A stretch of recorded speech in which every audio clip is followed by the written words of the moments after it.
इकाई 3 भारतीय अर्थव्यवस्था की वर्तमान चुनौतियां।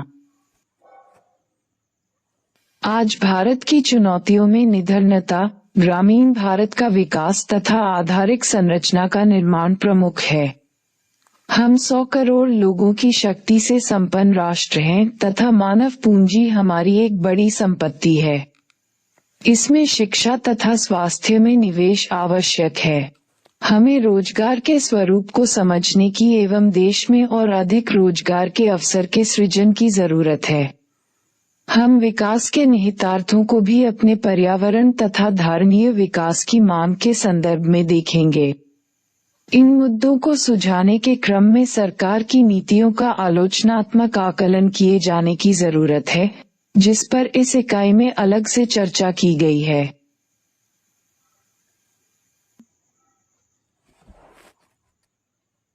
चार भारत में मानव पूंजी का निर्माण।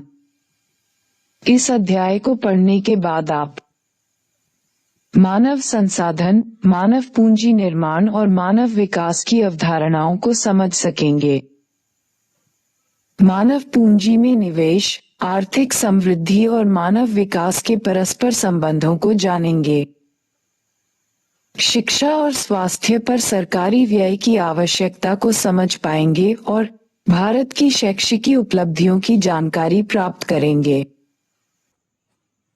शिक्षा पर निजी और सार्वजनिक निधि के व्यय की सार्थकता का मूल्यांकन केवल उसके प्रत्यक्ष परिणामों के माध्यम से नहीं हो। इसमें निवेश मात्र ही लोगों को उससे अधिक अवसर उपलब्ध कराने में पर्याप्त होगा, जितना कि वे स्वयं ही प्राप्त कर सकते थे। इनके माध्यम से कितने ही ऐसे व्यक्तियों की अंतर्निहित योग्यताएं उजागर हो पाती हैं, जो अन्यथा बिना पहचान के ही मर जाते। Alfred Marshall. 4.1 परिचय। मानव जाति के विकास को बहुत अधिक प्रभावित करने वाले कारकों पर विचार करें। ये शायद मनुष्य के ज्ञान संग्रह करने की और उसका प्रसारण करने की क्षमताएं ही हैं, जो मनुष्य बातचीत, लोकगीत और बड़े बड़े व्याख्यानों के माध्यम से करते आ रहे हैं। मनुष्य ने ये शीघ्र जान लिया कि हमें कार्यों को कुशलतापूर्वक करने के लिए अच्छे प्रशिक्षण तथा कौशल की आवश्यकता है। हम जानते हैं कि किसी शिक्षित व्यक्ति के श्रम कौशल अशिक्षित व्यक्ति से अधिक होते हैं। इसी कारण से पहला दूसरे की अपेक्षा अधिक आय का सृजन करता है और आर्थिक समृद्धि में उसका योगदान क्रमशः अधिक होता है। शिक्षा पाने का प्रयास केवल उपार्जन क्षमता बढ़ाने के लिए नहीं किया जाता, बल्कि उसके और भी अधिक मूल्यवान लाभ हैं। शिक्षा लोगों को उच्चतम सामाजिक स्थिति और गौरव प्रदान करती है। ये किसी व्यक्ति को अपने जीवन में बेहतर विकल्पों का चयन कर पाने के योग्य बनाता है, व्यक्ति को समाज में चल रहे परिवर्तनों की बेहतर समझ प्रदान करता है और नव परिवर्तनों को बढ़ावा देता है। शिक्षित श्रम शक्ति की उपलब्धता नई प्रौद्योगिकी को अपनाने में भी सहायक होती है।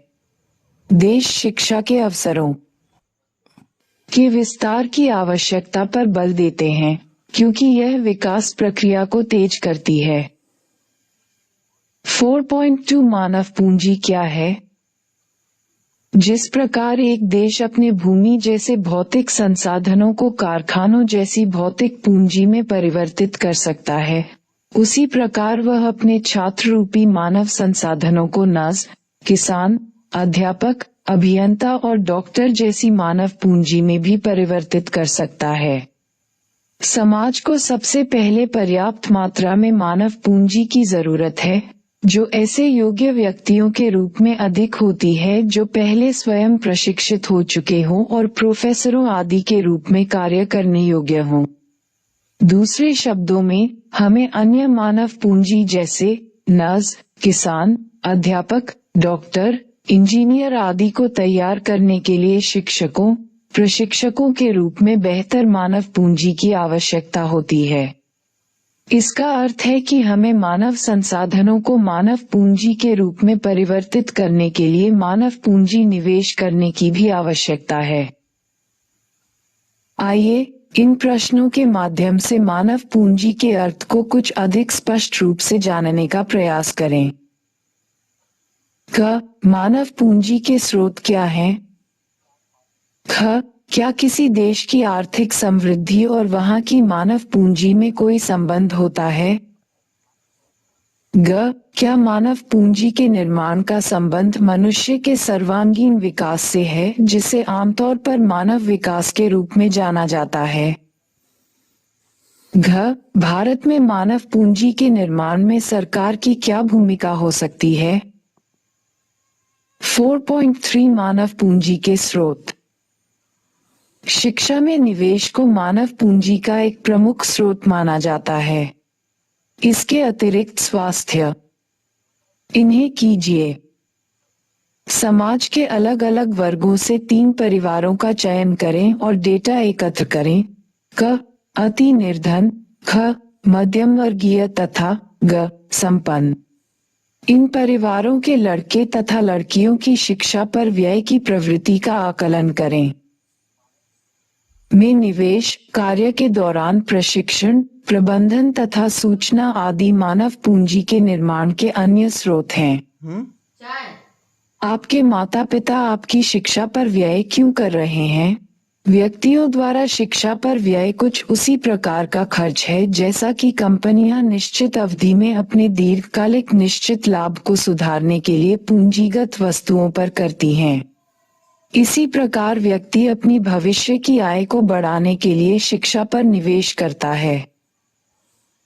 शिक्षा की भांति ही स्वास्थ्य को भी किसी व्यक्ति के साथ साथ देश के विकास के लिए एक महत्वपूर्ण आगत माना जाता है।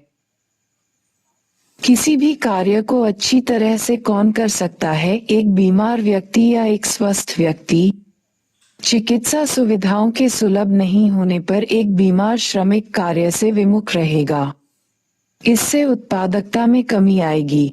अतः इस प्रकार से स्वास्थ्य पर व्यय मानव पूंजी के निर्माण का एक महत्वपूर्ण स्रोत है।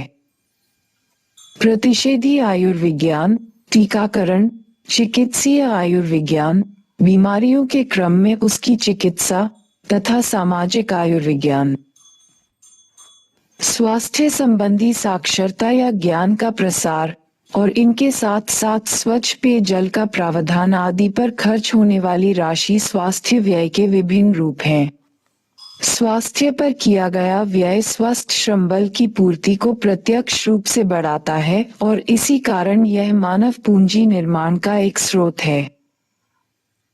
फर्में अपने कर्मचारियों के कार्यस्थल पर प्रशिक्षण में व्यय करती हैं। इसके कई तरीके हो सकते हैं। फर्म के अपने कार्यस्थान पर ही पहले से काम को जानने वाले कुशलकर्मी कर्मचारियों को काम सिखा सकते हैं। दूसरे, कर्मचारियों को किसी अन्य संस्थान में प्रशिक्षण पाने के लिए भेजा जा सकता है। दोनों ही विधियों में फर्म अपने कर्मचारियों के प्रशिक्षण का कुछ व्यय वहन करती है। इसी कारण से फर्म इस बात पर बल देगी कि प्रशिक्षण के बाद वे कर्मचारी एक निश्चित अवधि तक अवश्य फर्म के पास ही कार्य करें। इस प्रकार फर्म उनके प्रशिक्षण पर किए गए व्यय की उगाही अधिक उत्पादकता से हुए लाभ के रूप में कर पाने में सफल रहती है। कार्य के दौरान प्रशिक्षण पर किया गया व्यय भी इस दृष्टि से मानव पूंजी का स्रोत बन जाता है। ऐसे खर्च की तुलना में श्रम उत्पादकता में वृद्धि से हुए लाभ कहीं अधिक होते हैं। व्यक्ति अपने मूल स्थान की आय से अधिक आय वाले रोजगार की तलाश में पलायन करते हैं। भारत में ग्रामीण क्षेत्रों से शहरों की ओर प्रवासन मुख्यतः गांवों में बेरोजगारी के कारण ही होता है। तकनीकी शिक्षा संपन्न अभियंता, डॉक्टर आदि भी अच्छे वेतनमानों की अपेक्षा में दूसरे देशों में चले जाते हैं। प्रवासनों की दोनों ही स्थितियों में परिवहन की लागत और उच्चतर निर्वाह लागत के साथ एक अनजाने सामाजिक सांस्कृतिक परिवेश में रहने की मानसिक लागतें भी प्रवासी श्रमिकों को सहन करनी पड़ती हैं।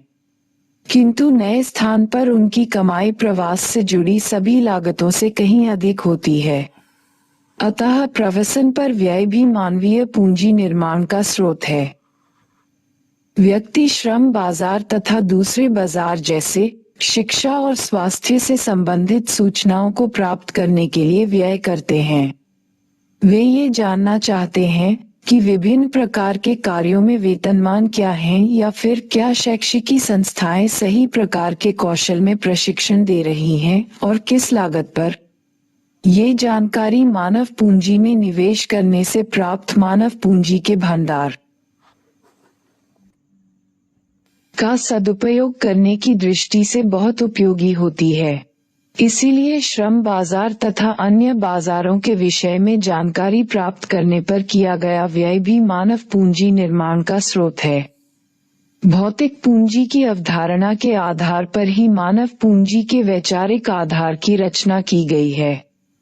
दोनों प्रकार की पूंजी के बीच कुछ समरूपताएं तथा कुछ प्रभावशाली असमानताएं हैं। बॉक्स 4.1 भौतिक और मानव पूंजी। दोनों ही प्रकार का पूंजी सुविचारित निवेश निर्णयों का परिणाम होता है। भौतिक पूंजी में निवेश का निर्णय अपने ज्ञान के आधार पर लिया जाता है। इस संबंध में उद्यमी के पास अनेक प्रकार के निवेश विकल्पों की आंतरिक प्रतिफल दर का आकलन कर पाने का ज्ञान होता है। इन गणनाओं के बाद ही वह अपना विवेक आधारित निवेश करता है। भौतिक पूंजी का स्वामित्व उस व्यक्ति के सुविचारित निर्णय का परिणाम होता है। भौतिक पूंजी निर्माण मुख्यतः एक आर्थिक और तकनीकी प्रक्रिया है। मानव पूंजी के निर्माण का महत्वपूर्ण भाग व्यक्ति के जीवन की उस अवधि में होता है जब वह यह निर्णय लेने में असमर्थ होता है कि क्या वह अपनी आमदनी को अधिकतम कर पाएगा या नहीं। बच्चों की शिक्षा और स्वास्थ्य सुविधाओं से संबंधित निर्णय उनके अभिभावक तथा समाज ही करते हैं। उनके समकक्षी शिक्षाविद और समाज उच्चतर स्तरों, महाविद्यालय, विश्वविद्यालय पर मानव पूंजी में निवेश संबंधी निर्णय को प्रभावित करते हैं। फिर भी इस स्तर पर मानव पूंजी निर्माण विद्यालय स्तर पर मानव पूंजी निर्माण पर निर्भर करता है। मानव पूंजी निर्माण आंशिक रूप एक सामाजिक प्रक्रिया है और अंशतः मानव पूंजी को धारण करने वालों के सुविचारित निर्णय का प्रतिफल है। आप जानते ही हैं कि बस जैसी भौतिक पूंजी के स्वामी को सदैव वहां उपस्थित नहीं रहना होता जहां वह बस यात्रियों सामान के परिवहन में प्रयुक्त हो, किंतु उस वाहन को चलाने के ज्ञान संपन्न चालक को वाहन के साथ ही रहना पड़ता है। भौतिक पूंजी किसी भी अन्य वस्तु की भांति दृश्य होती है। उसे किसी भी वस्तु की तरह बाजार में बेचा जा सकता है। मानव पूंजी अदृश्य होती है, ये धारक के शरीर और मस्तिष्क में रची बसी होती है। बाजार में मानव पूंजी को बेचा नहीं जा सकता, केवल उसकी सेवाओं की बिक्री की जा सकती है। इसलिए मानव पूंजी के स्वामी को उसके उत्पादन के स्थान पर उपस्थित होना आवश्यक होता है। भौतिक पूंजी को उसके स्वामी से पृथक किया जा सकता है, किंतु मानव पूंजी का स्वामी से पृथक्करण संभव नहीं होता। दोनों प्रकार की पूंजियों में उनके स्थानों की गतिशीलता के आधार पर अंतर होता है। प्रायः कुछ कृत्रिम अपवादों को छोड़ भौतिक पूंजी का विश्व भर में निर्बाध आवागमन चलता रहता है, किंतु मानव पूंजी का प्रवाह इतना निर्बाध नहीं होता।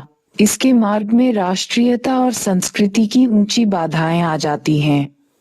अतः भौतिक पूंजी का निर्माण तो आयात के सहारे भी हो जाता है, किंतु मानवीय पूंजी की रचना तो समाज तथा अर्थव्यवस्था की अंतर्भूत विशेषताओं के अनुरूप सुविचारित नीति निर्धारण संबंधी निर्णयों तथा सरकार और व्यक्तिगत व्यय के आधार पर होती है।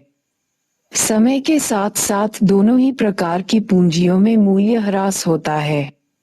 किसी मशीन के निरंतर प्रयोग से वह घिस जाती है और प्रौद्योगिकीय परिवर्तन उसे पुराना घोषित कर देते हैं। मानव पूंजी में आयु के अनुसार कुछ ह्रास आता है, किंतु शिक्षण और स्वास्थ्य सेवाओं में निरंतर निवेश से उस ह्रास का काफी सीमा तक निराकरण हो सकता है। यह निवेश मानव पूंजी को प्रौद्योगिकीय परिवर्तनों का सामना करने योग्य भी बना देता है, किंतु भौतिक पूंजी में किसी भी प्रकार से प्रौद्योगिकीय परिवर्तन का सामना करने की क्षमता नहीं आ पाती। मानव पूंजी द्वारा सृजित हितलाभ के प्रवाह का स्वरूप भी भौतिक पूंजी से अलग होता है। मानव पूंजी से केवल उसका स्वामी ही नहीं वरन सारा समाज लाभान्वित होता है। इसे एक बाह्य हित लाभ कहा जा सकता है। एक सुशिक्षित व्यक्ति लोकतांत्रिक प्रक्रिया में प्रभावपूर्ण भागीदारी के माध्यम से राष्ट्र की सामाजिक, आर्थिक प्रगति में योगदान करता है। एक स्वस्थ व्यक्ति अपने वैयक्तिक स्तर पर तथा आसपास में सफाई आदि के माध्यम से रोगों का संक्रमण रोक उन्हें महामारियों का रूप धारण नहीं करने देता। मानवीय पूंजी से व्यक्तिगत के साथ साथ सामाजिक हितलाभों का भी सृजन होता है, किंतु भौतिक पूंजी तो प्रायः निजी लाभ को ही जन्म दे पाती है। पूंजीगत पदार्थों के लाभ उन्हीं को मिल पाते हैं जो उनके द्वारा उत्पादित वस्तुओं और सेवाओं की कीमत चुका सकें। मानव पूंजी और आर्थिक समृद्धि। राष्ट्रीय आय में किसका योगदान अधिक होता है? किसी कारखाने के कर्मचारी का या सॉफ्टवेयर विशेषज्ञ का? हम जानते ही हैं कि एक शिक्षित व्यक्ति का श्रम कौशल अशिक्षित की अपेक्षा अधिक होता है। इसी कारण वह अपेक्षाकृत अधिक आय अर्जित कर पाता है। आर्थिक समृद्धि का अर्थ देश की वास्तविक राष्ट्रीय आय में वृद्धि से होता है, तो फिर स्वाभाविक ही है कि किसी शिक्षित व्यक्ति का योगदान अशिक्षित की तुलना में कहीं अधिक होगा। एक स्वस्थ व्यक्ति अधिक समय तक व्यवधान रहित श्रम की पूर्ति कर सकता है। इसीलिए स्वास्थ्य भी आर्थिक समृद्धि का एक महत्वपूर्ण कारक बन जाता है। अतः कार्य के दौरान प्रशिक्षण, श्रम बाजार की जानकारी, प्रवसन आदि के साथ साथ शिक्षा और स्वास्थ्य व्यक्ति की उपार्जन क्षमता का संवर्धन करती है। मानव की संवर्धित उत्पादकता या मानव पूंजी न केवल श्रम की उत्पादकता को बढ़ाती है, बल्कि यह साथ ही साथ परिवर्तन को प्रोत्साहित कर नवीन प्रौद्योगिकी को आत्मसात करने की क्षमता भी विकसित करती है। शिक्षा समाज में परिवर्तनों और वैज्ञानिक प्रगति को समझ पाने की क्षमता प्रदान करती है, जिससे आविष्कारों और नव परिवर्तनों में सहायता मिलती है। इसीलिए शिक्षित श्रम शक्ति की उपलब्धता नवीन प्रौद्योगिकी को अपनाने में सहायक होती है। मानव पूंजी की वृद्धि के कारण आर्थिक समृद्धि होती है। इसे सिद्ध करने के लिए व्यवहारिक साक्ष्य अभी स्पष्ट नहीं है।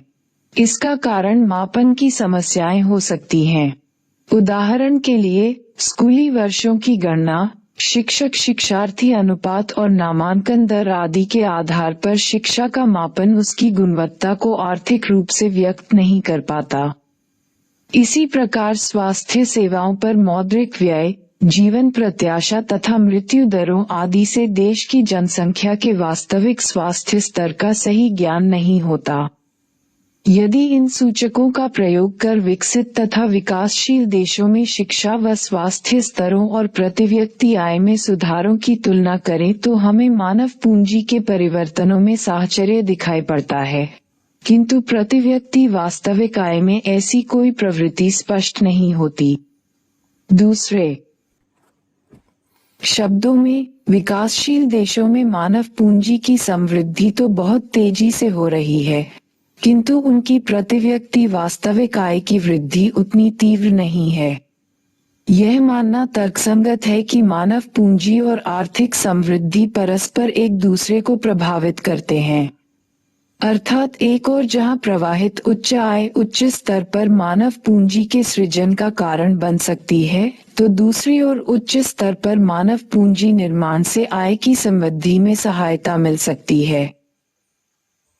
भारत ने तो बहुत पहले आर्थिक समृद्धि में मानव पूंजी के महत्व को समझ लिया था। 7वीं पंचवर्षीय योजना में कहा गया है, एक विशाल जनसंख्या वाले देश में तो विशेष रूप से मानव संसाधनों, मानव पूंजी, कि विकास को आर्थिक विकास की युक्ति में बहुत महत्वपूर्ण स्थान देना ही होगा।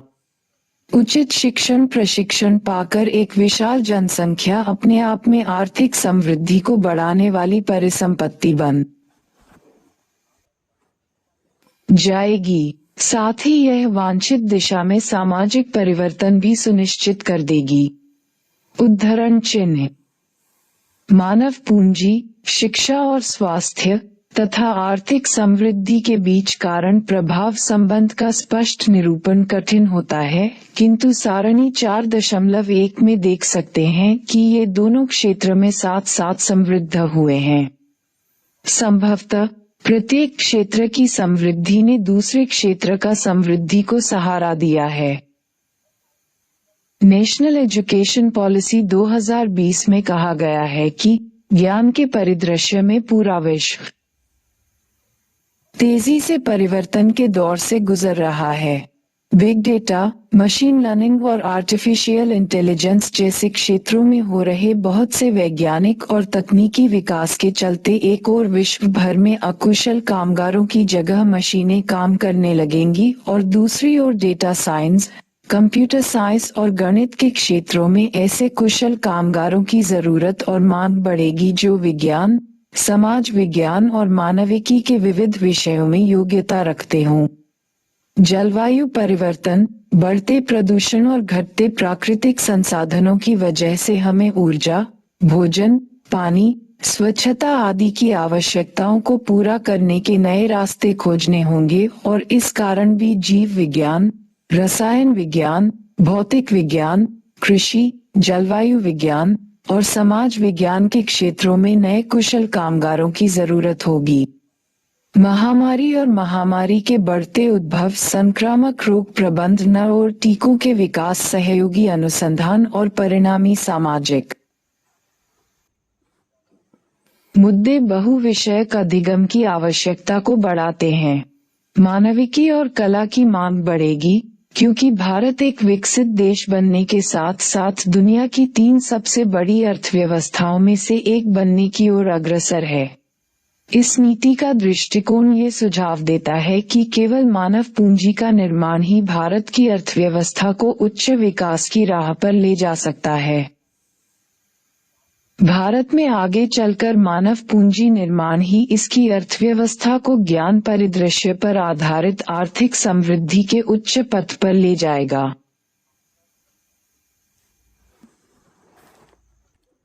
बॉक्स 4.2 ज्ञान आधारित अर्थव्यवस्था के रूप में भारत में पिछले 2 दशकों से सॉफ्टवेयर उद्योग ने बहुत प्रगति का उत्साहजनक प्रदर्शन किया है।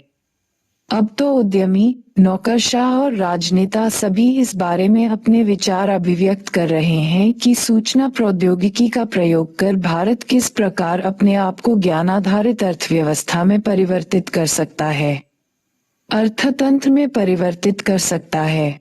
कुछ ग्रामीणों द्वारा ईमेल के प्रयोग के उदाहरणों को ऐसे व्यापक परिवर्तन का संकेत माना जा रहा है।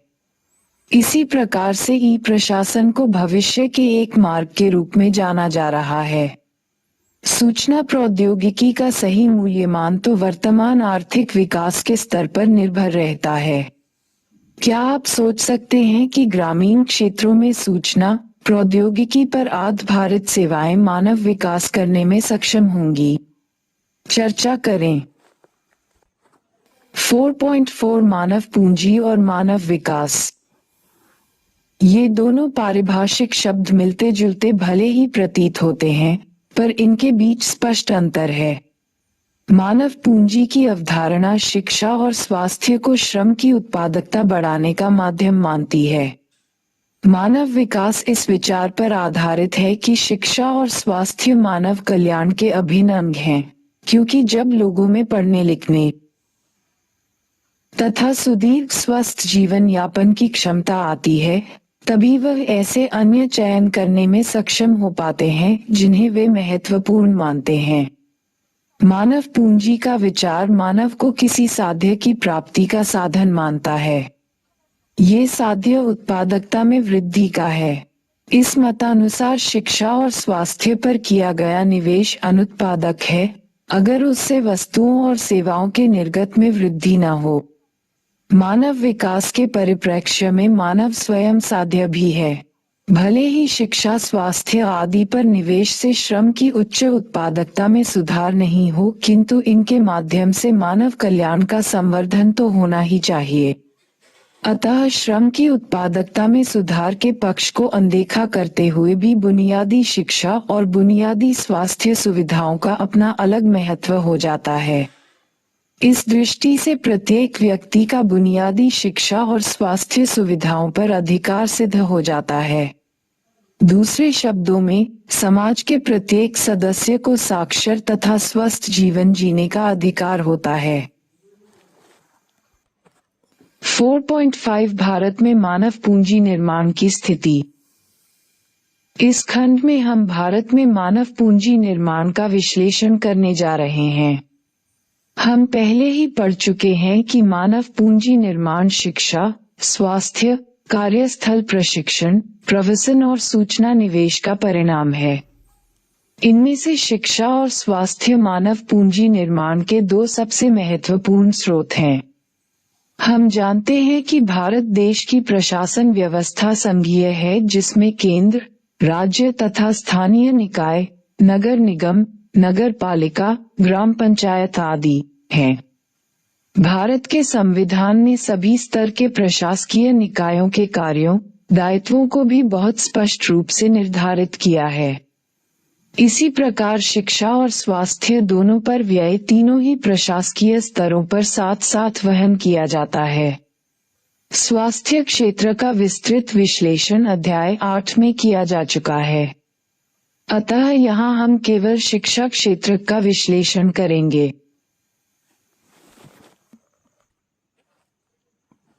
क्या आप जानते हैं कि भारत में शिक्षा और स्वास्थ्य व्यवस्था की देखरेख कौन करता है? भारत में शिक्षा क्षेत्र के विश्लेषण से पूर्व यहाँ हम शिक्षा और स्वास्थ्य क्षेत्रों में सरकार के हस्तक्षेप की आवश्यकता पर विचार करेंगे। हम जानते ही कि शिक्षा और स्वास्थ्य की देखभाल निजी तथा सामाजिक लाभों को उत्पन्न करती है। इसी कारण इन सेवाओं के बाजार में निजी और सार्वजनिक संस्थाओं का अस्तित्व है। शिक्षा और स्वास्थ्य पर व्यय महत्वपूर्ण दीर्घकालिक प्रभाव डालते हैं और उन्हें आसानी से बदला नहीं जा सकता। इसलिए सरकारी हस्तक्षेप अनिवार्य है। मान लीजिए, जब भी किसी बच्चे को किसी स्कूल या फिर स्वास्थ्य देखभाल केंद्र में भर्ती करा दिया जाता है, जहां आवश्यक सुविधाएं नहीं प्रदान की जा रही हों, तो इससे पहले कि बच्चे को किसी अन्य संस्थान में स्थानांतरित किए जाने का निर्णय लिया जाए, पर्याप्त मात्रा में हानि हो चुकी होगी। यही नहीं, इन सेवाओं के व्यक्तिगत उपभोक्ताओं को सेवाओं की गुणवत्ताओं और लागतों के विषय में पूर्ण जानकारी नहीं होती। इन परिस्थितियों में शिक्षा और स्वास्थ्य सुविधाएं उपलब्ध करा रही संस्थाएं एकाधिकार प्राप्त कर लेती हैं और शोषण करने लगती हैं। यहाँ सरकार की भूमिका का एक स्वरूप ये हो सकता है कि वह निजी सेवा प्रदायकों को उचित मानकों के अनुसार सेवाएं देने तथा उनकी उचित कीमत उगाहने को बाध्य करे। भारत में शिक्षा क्षेत्र के अंतर्गत संघ और राज्य स्तर पर शिक्षा मंत्रालय तथा राष्ट्रीय शैक्षिकी अनुसंधान और प्रशिक्षण परिषद, विश्वविद्यालय अनुदान आयोग और अखिल भारतीय तकनीकी शिक्षा परिषद आती हैं। स्वास्थ्य क्षेत्र के अंतर्गत संघ और राज्य स्तरों पर स्वास्थ्य राष्ट्रीय चिकित्सा आयोग मंत्रालय और विभिन्न संस्थाओं के स्वास्थ्य विभाग तथा भारतीय चिकित्सा अनुसंधान परिषद आदि कार्य कर रही हैं। भारत जैसे विकासशील देश में जहां जनसंख्या का एक विशाल वर्ग गरीबी रेखा से नीचे जीवन बिता रहा है, लोग बुनियादी शिक्षा और स्वास्थ्य देखभाल सुविधाओं पर पर्याप्त व्यय नहीं कर सकते। यही नहीं, भारत की अधिकांश जनता अति विशिष्ट स्वास्थ्य देखभाल और उच्च शिक्षा का भार वहन नहीं कर पाती। जब बुनियादी शिक्षा और स्वास्थ्य देखभाल सेवाओं को नागरिकों का अधिकार मान लिया जाता है, तो यह अनिवार्य है कि सभी सुपात्र नागरिकों को, विशेषकर सामाजिक दृष्टि से दलित रहे वर्गों को, सरकार ये सुविधाएं निःशुल्क प्रदान करे। 100% साक्षरता और भारतीयों की औसत उपलब्धियों प्राप्त वृद्धि के लिए केंद्र तथा राज्य दोनों सरकारें पिछले कई वर्षों से अपने शिक्षा क्षेत्र पर व्यय में वृद्धि करती आ रही हैं। 4.6 शिक्षा पर सार्वजनिक व्यय में वृद्धि। क्या आप जानते हैं कि सरकार शिक्षा पर कितना व्यय करती है? सरकार द्वारा किए गए शिक्षा पर कुल व्यय को अधिक सार्थक रूप से समझने के लिए हम इस व्यय को दो प्रकार से व्यक्त करेंगे। क, कुल सरकारी व्यय में इसका प्रतिशत तथा ख, सकल घरेलू उत्पाद में इसका प्रतिशत। कुल सरकारी व्यय में शिक्षा पर व्यय का प्रतिशत सरकारी योजनाओं में शिक्षा के महत्व का सूचक है। सकल घरेलू उत्पाद में शैक्षिकी व्यय का प्रतिशत यह व्यक्त करता है कि व्यक्तियों की आय का कितना भाग देश के शैक्षिकी विकास के लिए प्रतिबद्ध है। 1952 से 2014 के बीच कुल सरकारी व्यय में शिक्षा पर व्यय 7.92% से बढ़कर 15.7% हो गया है। इसी प्रकार सकल घरेलू उत्पाद में इसका प्रतिशत 0.64 से बढ़कर 4.13% हो गया है। इस संपूर्ण समयावधि में शैक्षिकी व्यय की वृद्धि समान नहीं रही है, इसमें अनियमित रूप से उतार चढ़ाव आते रहे हैं। यदि इस सरकारी व्यय के साथ हम व्यक्तियों के द्वारा किया गया निजी व्यय तथा परोपकारी, धर्मार्थ संस्थाओं के शैक्षिकी व्यय को शामिल कर लें तो शिक्षा पर कुल व्यय और अधिक होना चाहिए। कुल शिक्षा व्यय का एक बहुत बड़ा हिस्सा प्राथमिक शिक्षा पर खर्च होता है। उच्चतर, तृतीयक शैक्षिकी संस्थाओं, उच्च शिक्षा के संस्थानों जैसे महाविद्यालयों, बहुतकनीकी संस्थानों और विश्वविद्यालयों आदि पर होने वाला व्यय सबसे कम है। यद्यपि औसत रूप से सरकार उच्चतर शिक्षा पर बहुत कम व्यय करती है, किंतु प्रति विद्यार्थी उच्चतर शिक्षा पर व्यय प्राथमिक शिक्षा की तुलना में अधिक है। इसका अर्थ यह नहीं है कि वित्तीय संसाधनों को उच्चतर शिक्षा से प्राथमिक शिक्षा की ओर कर दिया जाना चाहिए। जैसे जैसे हम विद्यालय शिक्षा का प्रसार करेंगे तो हमें उच्चतर शैक्षिकी संस्थानों से प्रशिक्षित और अधिक शिक्षकों की आवश्यकता होगी।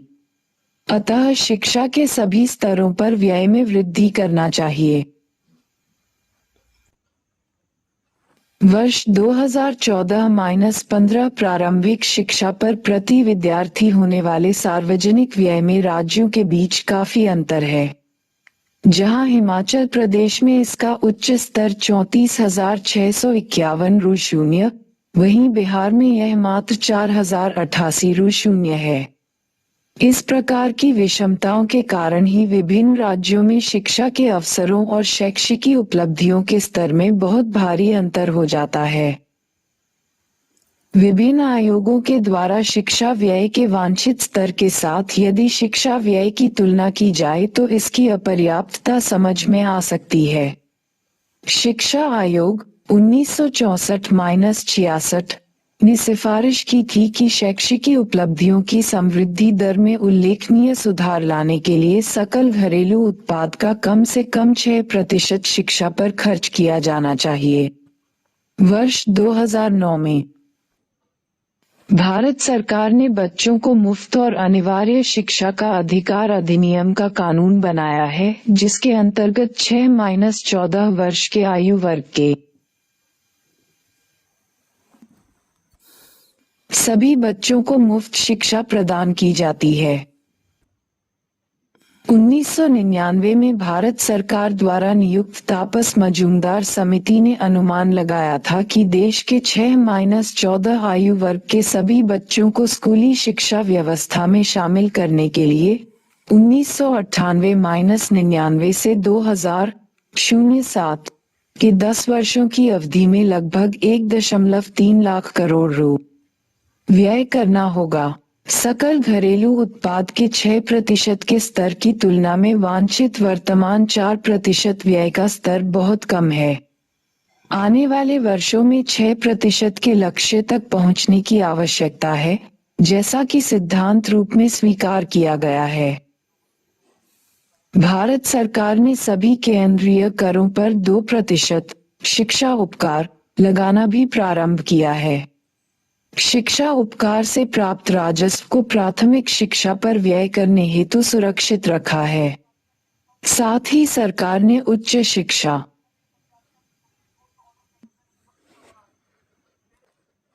संवर्धन के लिए भी एक विशाल धनराशि स्वीकृत कराने की बात की है। उच्च शिक्षार्थियों के लिए एक नई ऋण योजना की भी घोषणा की गई है। भारत में शैक्षिकी उपलब्धियां। सामान्यतया किसी देश की शैक्षिकी उपलब्धियों का आकलन वयस्क साक्षरता स्तर, प्राथमिक शिक्षा संपूर्ति दर और युवा साक्षरता दर द्वारा किया जाता है। सारणी 4.2 में भारत की इन दरों के 2 दशकों के आंकड़े दिए गए हैं।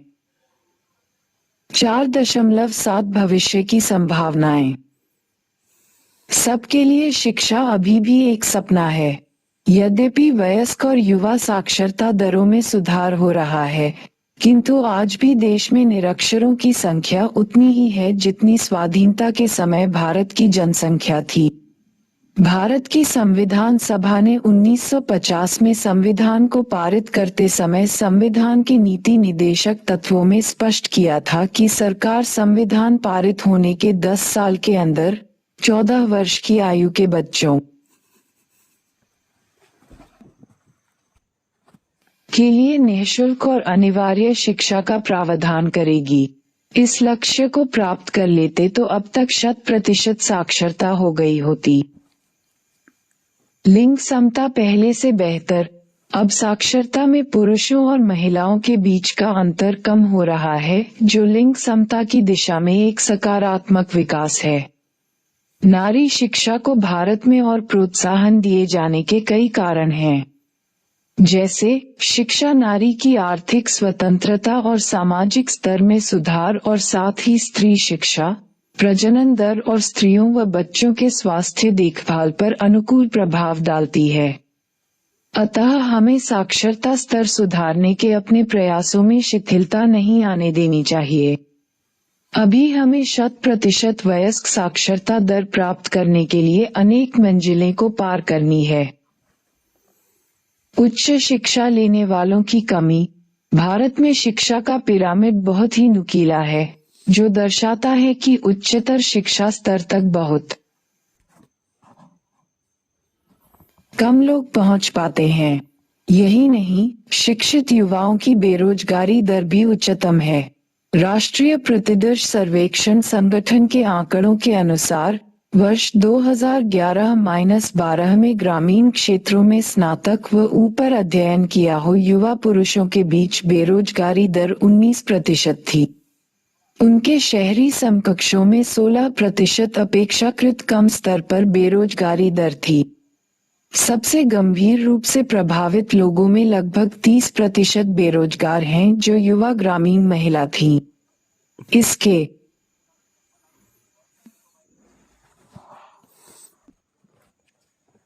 विपरीत ग्रामीण और शहरी क्षेत्रों में प्राथमिक स्तर के शिक्षित युवाओं में से केवल 3-6% बेरोजगार थे।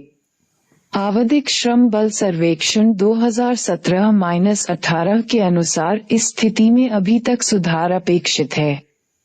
अतः सरकार को उच्च शिक्षा के लिए अधिक धन का आवंटन करना चाहिए तथा उच्च शिक्षा संस्थानों के स्तर में सुधार लाना चाहिए, ताकि वहां पढ़ रहे छात्र रोजगार योग्य कौशल प्राप्त कर सकें। जब कम पढ़े लिखे लोगों से तुलना की जाती है, तो शिक्षित लोगों का एक बड़ा अनुपात बेरोजगार है।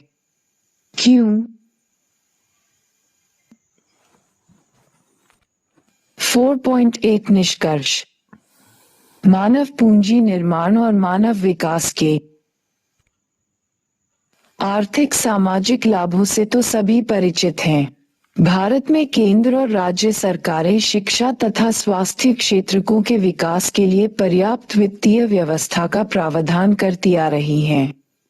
शिक्षा और स्वास्थ्य सेवाएं समाज के सभी वर्गों को सुनिश्चित रूप से सुलभ कराई जानी चाहिए, ताकि आर्थिक समृद्धि के साथ साथ समता की प्राप्ति भी हो सके। भारत के पास वैज्ञानिक और तकनीकी जनशक्ति है। समय की मांग है कि गुणात्मकता में सुधार करें तथा इस प्रकार की परिस्थितियों का भी निर्माण करें कि इन्हें भारत में पर्याप्त रूप से प्रयुक्त किया जा सके।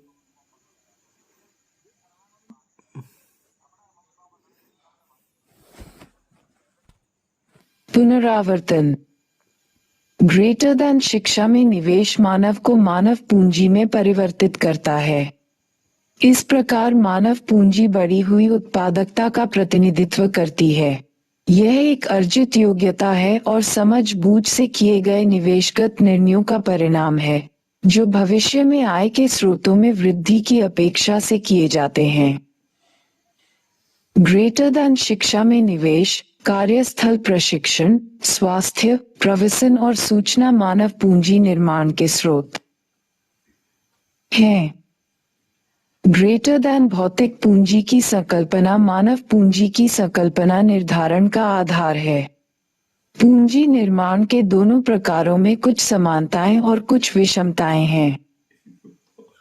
मानव पूंजी निर्माण में निवेश को प्रभावपूर्ण तथा समृद्धि बढ़ाने वाला माना जाता है। ग्रेटर देन मानव विकास इस विचार पर आधारित है कि शिक्षा और स्वास्थ्य दोनों मनुष्यों के कल्याण के लिए अभिन्न हैं, क्योंकि जब लोगों के पास पढ़ने और लिखने तथा दीर्घायु तथा स्वस्थ जीवन की योग्यता होगी, तभी वे उन मूल्यों का मापन करने में सक्षम होंगे जिनको वे महत्व देते हैं। कुल सरकारी व्यय में शिक्षा पर किए जाने वाले व्यय का प्रतिशत सरकार द्वारा शिक्षा का दिए गए महत्व को दर्शाता है।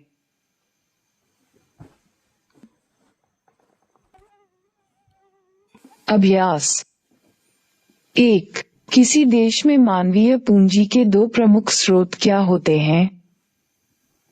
2. किसी देश की शैक्षिकी उपलब्धियों के दो सूचक क्या होंगे? 3. भारत में शैक्षिकी उपलब्धियों में क्षेत्रीय विषमताएं क्यों दिखाई दे रही हैं? 4. मानव पूंजी निर्माण और मानव विकास के भेद को स्पष्ट करें। 5. मानव पूंजी की तुलना में मानव विकास किस प्रकार से अधिक व्यापक है? 6. मानव पूंजी के निर्माण में किन कारकों का योगदान रहता है? 7. सरकारी संस्थाएं भारत में किस प्रकार स्कूल एवं अस्पताल की सुविधाएं उपलब्ध करवाती? 8. शिक्षा को किसी राष्ट्र के विकास में एक महत्वपूर्ण आगत माना जाता है, क्यों? 9. पूंजी निर्माण के निम्नलिखित स्रोतों पर चर्चा कीजिए। क. स्वास्थ्य आधारित संरचना। ख. प्रवसन पर व्यय। 10. मानव संसाधनों के प्रभावी प्रयोग के लिए स्वास्थ्य और शिक्षा पर व्यय संबंधी जानकारी प्राप्त करने की आवश्यकता का निरूपण करें। 11. मानव पूंजी में निवेश आर्थिक समृद्धि में किस प्रकार सहायक होता है? 12. विश्व भर में औसत शैक्षिकी स्तर में सुधार के साथ साथ विषमताओं में कमी की प्रवृत्ति पाई गई है। टिप्पणी करें। 13. किसी राष्ट्र के आर्थिक विकास में शिक्षा की भूमिका का विश्लेषण करें। 14. समझाएं कि शिक्षा में निवेश आर्थिक समृद्धि को किस प्रकार प्रभावित करता है। 15. किसी व्यक्ति के लिए कार्य के दौरान प्रशिक्षण क्यों आवश्यक होता है? 16. मानव पूंजी और आर्थिक समृद्धि के बीच संबंध स्पष्ट करें। 17. भारत में स्त्री शिक्षा के प्रोत्साहन की आवश्यकता पर चर्चा करें। 18. शिक्षा और स्वास्थ्य क्षेत्रों में सरकार के विविध प्रकार के हस्तक्षेपों के पक्ष में तर्क दीजिए। 19. भारत में मानव पूंजी निर्माण की मुख्य समस्याएं क्या हैं? 20. क्या आपके विचार में सरकार को शिक्षा और स्वास्थ्य देखभाल संस्थानों में लिए जाने वाले शुल्कों की संरचना निर्धारित करनी चाहिए? यदि हाँ, तो क्यों?